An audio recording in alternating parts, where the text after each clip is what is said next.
Bonjour à tous, j'espère que vous allez bien. Bon, alors aujourd'hui, messieurs, dames, je suis chaud. Oh là là là là, j'ai toutes les infos. Alors accrochez-vous. Comme à chaque fois, on va faire le tour de toute l'actualité.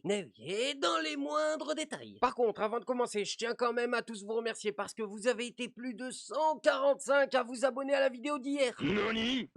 Et ça, c'est fabuleux. Grâce à vous, on va atteindre ensemble les 50 000 abonnés plus vite que prévu. Et ça, c'est le plaisir, le plaisir, le plaisir. Alors, si vous n'êtes pas encore abonné, c'est maintenant. Abonnez-vous. Bon, ceci étant dit, passons sans plus attendre à la première info. Attention, Pascal Pro en PLS. Face à un Luc Ferry, bien décidé à faire tomber ses news. Incroyable, le gars se lâche, mais se lâche. Oh là là là là là là là là. Il a tout simplement confondu le plateau avec des toilettes. Et attention, ce gars-là était au pouvoir. Ne vous méprenez pas, c'est le seul et unique Luc Ferry. Ancien ministre de la Jeunesse, de l'Éducation, des barbes à papa et des blagues carambars. Ah oui, mais concentrez-vous, on n'est pas sur Joel Clodo, on n'est pas sur Joel Clodo. Écoutez-moi ce génie et prenez-en de la graine. Quand vous vous retrouvez dans un collège difficile de Seine-Saint-Denis ou de banlieue, l'enseignement ressemble à du domptage. Il a dit domptage, non, il a dit domptage, il a dit domptage. On est des tigres, des lions. Écoutez-moi bien, dans l'esprit de Luc Ferry, nous sommes des chevaux. Oui, oui, oui, il faut nous dompter. Et que vous passez votre temps à faire de la discipline. Alors je vais enlever le mot domptage Ben parce si, que c'est la vérité. oui, mais on va quand même l'enlever parce que les mots mais- aujourd'hui, oui, mais- on dompte des animaux, donc on va comment dire, on va enlever ce mot-là parce qu'aujourd'hui, C'est de la discipline. oui, non mais j'entends bien, mais vous comprenez bien. Là, on est là parce que le Luc, malheureux prof. Luc, est faut que vous obligé de m'écoutiez faire- là, faut que vous m'écoutiez. Écoutez, Le ce mot- sont mes mots, c'est pas les vôtres. Hein. Oui, mais c'est pour ça que Si on me fait un procès, je me débrouillerai. Vous en je faites suis pas. d'accord avec vous, mais c'est à vous, c'est à nous qu'on le fait le procès. Généralement. Donc bon, mais dites donc, mais. écoutez, bon, si on peut plus, même chez vous, on est obligé de parler la langue de caoutchouc, c'est. Mais Même chez vous, alors même chez vous, on peut pas dire la Mais vérité. c'est pas ça. Non, mais il a raison, il a raison. Cet homme est un grand sage, c'est la voix de la raison. Attendez, si même sur CNews, on ne peut plus aller tenir des propos racelards, où est-ce qu'on peut le faire? Je pose la question, réveillez-vous, où est-ce qu'on peut le faire?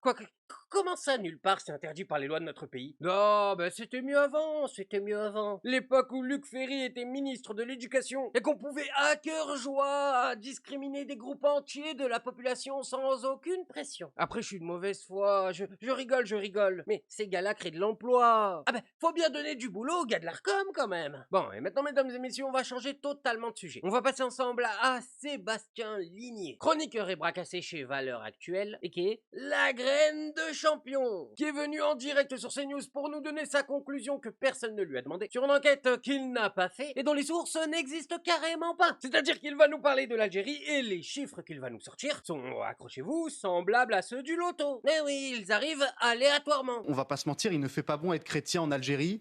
Il est interdit depuis 2006 de convertir un musulman à une autre religion en Algérie.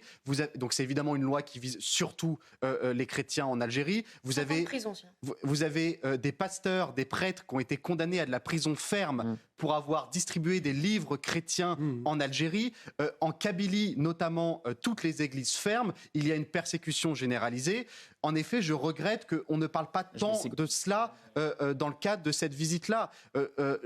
J'entends tous les grands mots, les appels à l'espérance, les appels à la réunification des peuples, à passer à autre chose, en finir avec la rente mémorielle. C'est très louable tout cela. Mais le cœur du sujet, selon moi, quand un pape se rend en Algérie, c'est de parler aux chrétiens persécutés. Mais alors on en est là. Ça invente des dossiers sur l'Algérie parce que le pape est allé en Algérie. Un peu de dignité. Mais regarde-moi ça, c'est magnifique. Assalamu alaikum, dear Algerian brothers and sisters. Non, c'est beau. Il y a vraiment que les rats. Attends la suite. Bracelard de CNews pour venir casser les steaks. Attends, tu nous as entendu chouiner, nous, le peuple français? Non, on est resté digne. Alors que pourtant, pendant que les Algériens ont le droit au pape, nous, on a le droit à Chalgoumi. France Akbar, France Akbar. Oui, elle est grande cette république, elle est grande. Elle donne la place à Chalgoumi. Oh là là, Chalgoumi, c'est une paralysie du sommeil. Bon, et alors maintenant, on va parler rapidement de la hausse des prix du carburant. Les amis, vous allez être heureux d'apprendre que bientôt la France sera le dernier et le seul pays à ne rien faire contre la hausse des prix. Ah bah pas peu fier, oui, on peut le dire, pas peu fier. Comme d'habitude, on est unique, on sort du lot. Pas comme les autres moutons qui arrangent leur peuple. Non mais à quoi ils pensent? Bah, sans mauvais jeu de mots, une voie de garage. D'abord parce que le pétrole n'a pas baissé. Le gouvernement espérait 5 à 10 centimes de baisse par litre à la pompe dès hier. Résultat, chiffres gouvernementaux compilés par l'AFP, 1 centime seulement de baisse en moyenne. Pour l'instant, le gouvernement se tourne vers les distributeurs. Je cite Matignon, le Premier ministre n'est pas satisfait des faibles baisses constatées. Il a demandé au ministre une analyse approfondie. Sauf que les distributeurs n'y sont pour rien, impossible de répercuter une baisse qui n'existe pas. Alors, toujours pas de dette déclenchée. La France était un peu seule, d'ailleurs, par rapport à nos voisins. Un peu seule sur son île, ouais. Alors, il y avait des aides qui étaient prévues, souvenez-vous, la semaine dernière, sauf qu'elles ont été reportées parce que le pétrole a baissé, sauf qu'entre-temps, il est remonté. Résultat, la France fait désormais figure d'exception en Europe. Regardez sur cette carte, presque tous nos voisins ont déclenché des aides. Alors, la première difficulté, voilà, les pays en vert ont déclenché des aides.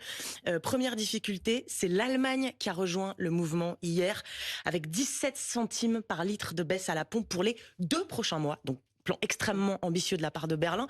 L'Allemagne, et ça c'est le premier problème du gouvernement, très souvent cité par le gouvernement lui-même comme l'exemple à suivre de la rigueur budgétaire. Donc ça corse un petit peu la communication gouvernementale. Et puis désormais, le gouvernement regarde aussi ce qui s'est passé dans d'autres pays européens où les aides ont été déclenchées très tard, comme par exemple l'Irlande. Il y a eu des blocages, des manifestations parfois très violentes. La crainte de l'exécutif désormais, c'est une nouvelle crise de type gilet jaune. J'ai trouvé un sondage il y a quelques jours, sondage Odoxa Blackbone pour le Figaro. Les Français partagent cette même crainte à 79%. Elle a trouvé un sondage qui dit que 79% des Français craignent que les gilets jaunes reviennent. Craignent? Mais on se fout de la gueule de qui? Déjà vos sondages en carton, dont l'extrême majorité, l'écrasante majorité, écoutez-moi bien, la pulvérisante majorité. Et franchement, je suis gentil, je pourrais carrément dire la totalité des citoyens français ne sont pas sollicités à répondre. C'est-à-dire que je suis très sérieux, aucun d'entre nous n'a jamais répondu à un sondage. On se demande qui sont les Français dans vos sondages. Déjà que ça, c'est plus que limite. Mais alors si maintenant vous venez carrément jouer avec les mots de vos propres sondages, on va pas s'en sortir et personne ne comprend plus rien. Comment ça tu peux utiliser ce mot, craint? À quel moment 8 Français sur 10 craignent le retour des gilets jaunes? Qu'est-ce qu'elle raconte? Tout le monde l'attend. Pire que Noël, un truc de fou. Bon, et alors maintenant on va passer à François Hollande qui est venu défendre un projet cher à son cœur. Cher à son cœur. Il est carrément venu en direct sur BFM TV pour défendre la loi Yadan. Putain de merde. Pourquoi il est encore là, lui? Une autre loi qui déchire la classe politique en ce moment, c'est la loi Yadan, qui vient d'une députée macroniste qui prévoit de lutter contre les nouvelles formes d'antisémitisme. Il y a une pétition qui a recueilli plus de 500 000 personnes qui demandent un débat à l'Assemblée avant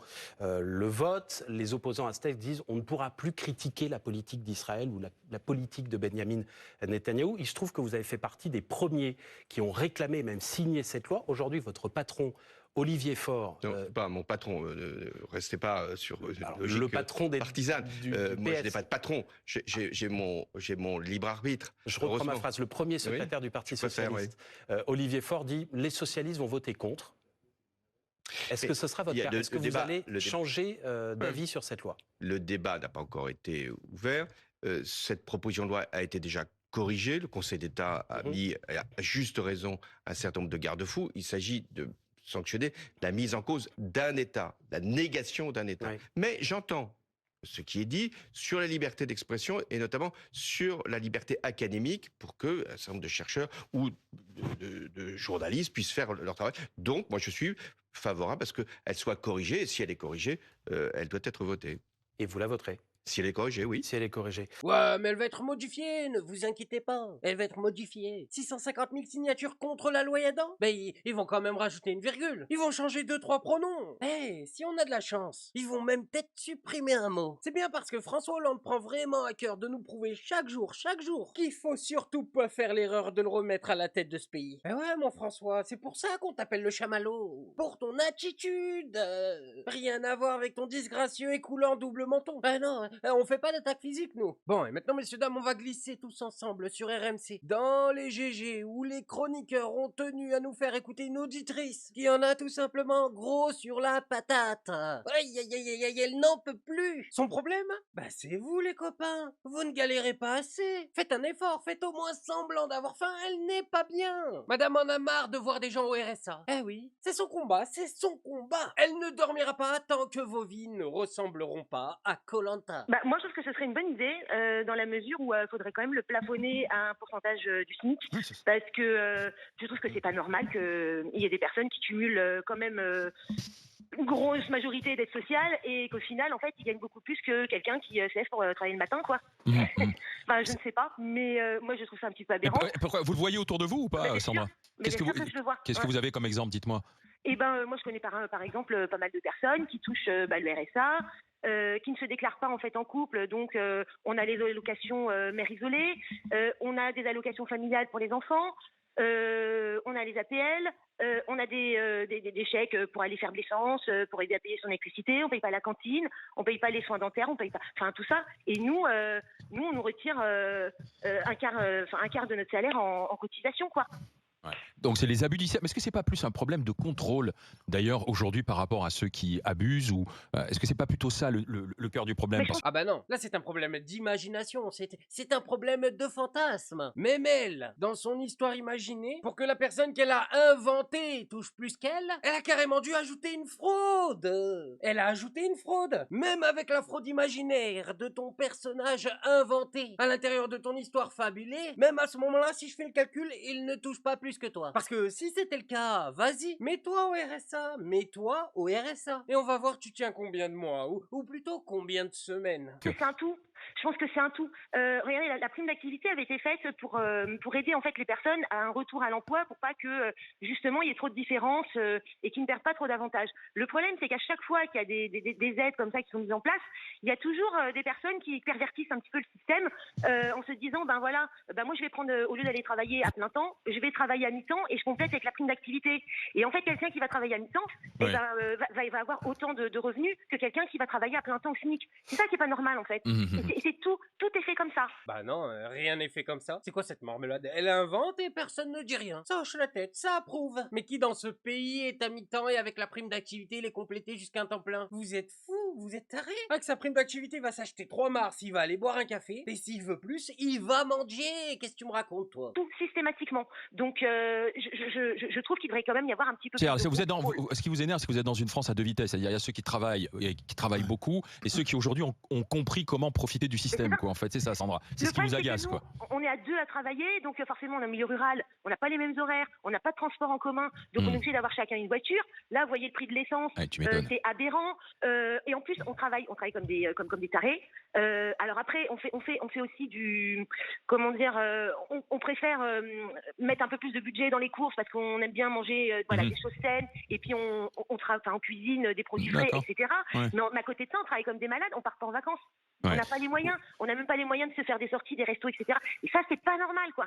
Ouais, ok. Mais oui, d'accord. Ben, vous savez quoi? Je vais le dire. Écoutez-moi bien, messieurs, dames, personne ne vous le dira. Vous ne l'entendrez que ici. Le One Piece existe. Et vous avez bien entendu. Dans notre pays, il y a bien des individus qui ont compris comment le système fonctionne et qui en profitent. Et vous savez qui sont ces personnes? Ah ben, c'est pas les mecs au RSA. Non, j'ai fait un tour parmi eux, croyez-moi, c'est la galère. Ceux qui en profitent, c'est Pascal Pro, Cyril Hanouna, l'intégralité des chroniqueurs et journalistes du pays payer des sommes que vous ne pouvez même pas imaginer. Par contre, les gens au RSA, négatif, ils profitent de rien du tout, ils survivent. Ça faut que tout le monde se le mette dans la tête. Personne dans ce pays n'a comme plan de carrière d'être au RSA. Alors, c'est une situation provisoire et qui casse les steaks en premier à l'intéressé. Bon, et maintenant on passe à une bonne nouvelle. Eh oui, l'odeur de la victoire, messieurs, dames. Le gouvernement abandonne son projet de loi sur le 1er mai. Ils abandonnent l'idée de nous faire travailler.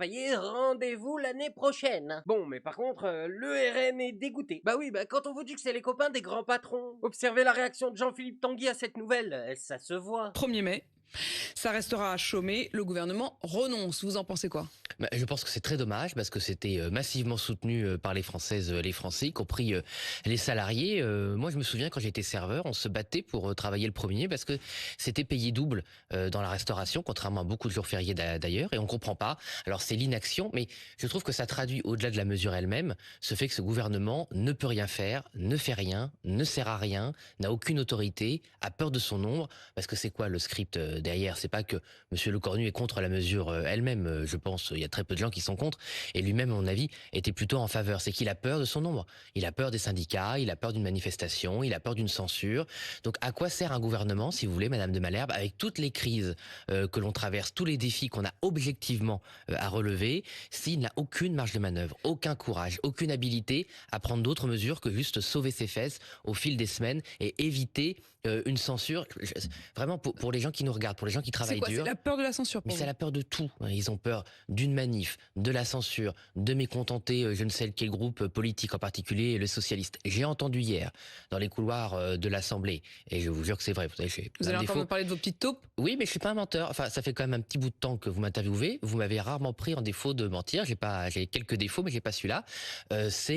On va quand même pas compter sur le Rassemblement national pour pas nous censurer si les socialistes nous censurent. Enfin, vous voyez, ce genre de billard à trois bandes où on anticipe des comportements des uns et des autres au lieu de savoir si la mesure est bonne pour la France en elle-même, et surtout sur une mesure là qui est quand même très anecdotique. Anecdotique. Il a dit anecdotique. C'est fou. Il y a des gens qui ont perdu la vie pour le 1er mai. Mais lui, il a dit anecdotique. Voilà, c'est une anecdote. Oui, bah écoutez, le respect est en option apparemment. Nos ancêtres, ils n'en ont plus rien à carrer. Voilà, un peu gros pour des nationalistes, on en convient tous. Mais maintenant, le combat du RN, c'est d'ouvrir Carrefour le 1er mai. Et après, ils vont nous chanter qu'ils n'ont pas d'intérêt avec les grands patrons. Bien sûr. Absolument tout le monde vous croit. Bon bref, moi je voulais juste vous montrer ça. Maintenant faites-vous votre avis tout seul. Faites attention à vous, faites attention à ce que vous regardez. Likez, abonnez-vous et oubliez pas, le petit com qui fait plaisir. Et on n'oublie pas le petit com qui fait plaisir. Non, le petit com qui fait plaisir. On n'oublie pas le petit com qui fait plaisir. Non, celui-là on l'oublie pas.